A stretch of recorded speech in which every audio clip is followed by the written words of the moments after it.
In this video, we're going to talk about antibodies. Antibodies, also known as immunoglobulins, are secreted by B cells, plasma cells specifically, in the bloodstream and into the tissues. Basically, antibodies are to control and stop pathogens and to assist in an immune response. Antibodies, or immunoglobulins, are generally Y-shaped. What's really important to know is that antibodies here, if we zoom in, contain a variable region, or Fab region, and a constant region, or the Fc region. As the name suggests, constant region stays the same, and the variable region can be different. This antibody here is a single antibody. However, there are also antibodies that actually function and form multiple antibodies, such as a pentamer shape. Pentamer as in 5 antibodies, which is made up of IgM antibodies. And there's also a dimer form, meaning 2 antibodies, made up of IgA antibodies. And we'll learn about the different types of antibodies, IgM and IgA, later on. So going back to the bloodstream, we can have IgA secreting B cells or plasma cells, and they will essentially secrete IgA in a dimeric form here. So this is a dimeric IgA. Of course, there are other antibodies that are only a monomer. They're only a single antibody.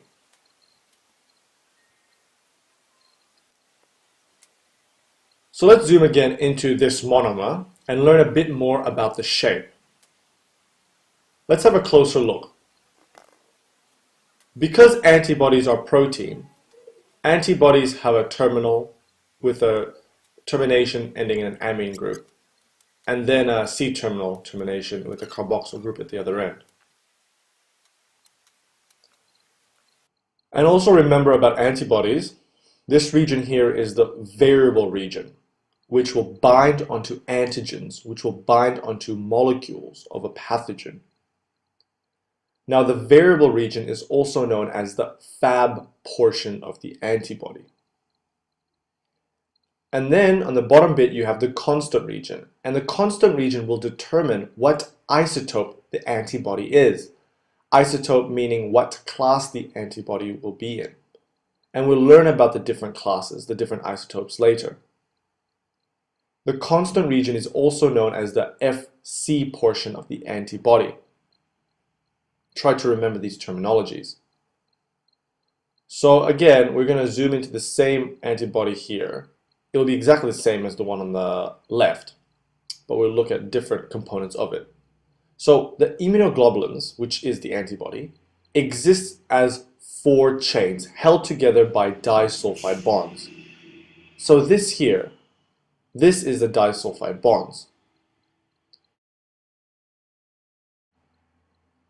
And because the immunoglobulin, the antibody, exists as 4 chains, it's made up of 2 heavy chains and 2 light chains. The 2 heavy chains here has a mass of about 53 kilodaltons each. And the 2 light chains here, they have a mass of about 22 kilodaltons each. So as you can see from the diagram on the antibody on the right and on the left, you can basically say that the heavy chain is the same as the constant region because the bottom parts are the same.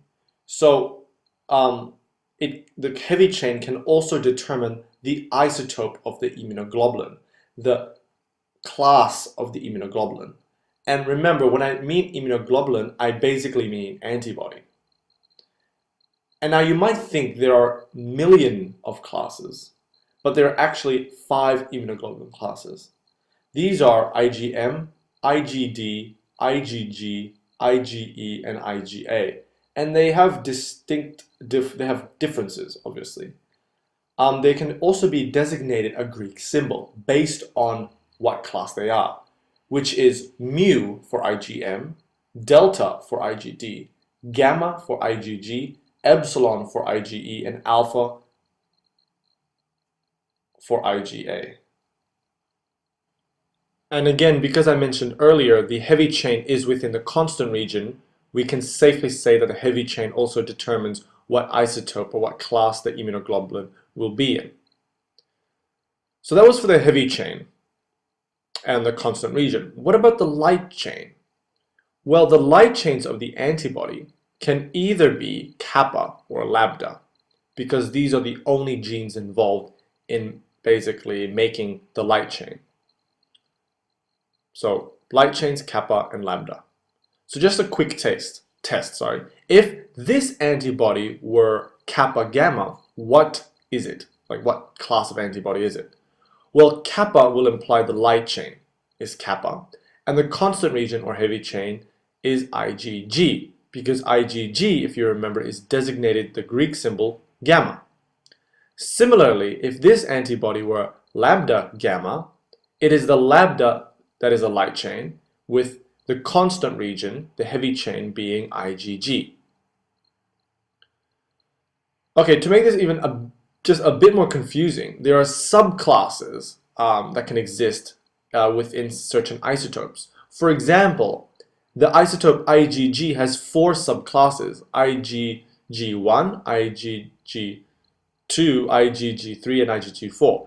And the isotope IgA has IgA1 and IgA2. Not that you have to memorize this, but it's just interesting to note. Now that we know a bit about antibodies, a bit about immunoglobulins, let's look at these different isotopes in a lot more detail.